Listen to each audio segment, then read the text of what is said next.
Market gap down ஆகி ஒரு heavy selling நடந்திருக்கு. ஸோ இதுக்கு என்ன ரீசன்னு பார்த்துடலாமா? First reason US Iran tension and crude oil spike.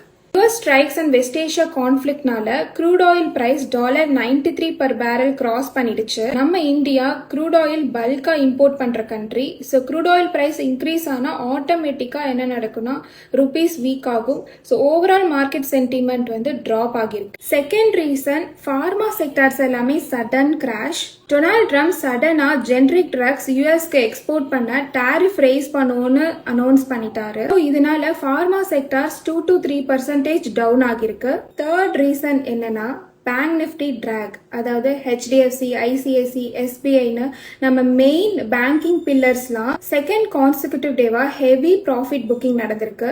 So இதுவுமே ஒரு மெயின் ரீசன் தான். நான் சொன்ன இந்த 3 ரீசன்னால தான் இன்னைக்கு மார்க்கெட் ஒரு ஹெவி செல்லிங் போயிருக்கு. உங்களுக்கு தெரிஞ்ச ரீசன்ஸை நீங்க கமெண்ட்ல சொல்லுங்க, நானும் தெரிஞ்சுக்கிறேன்.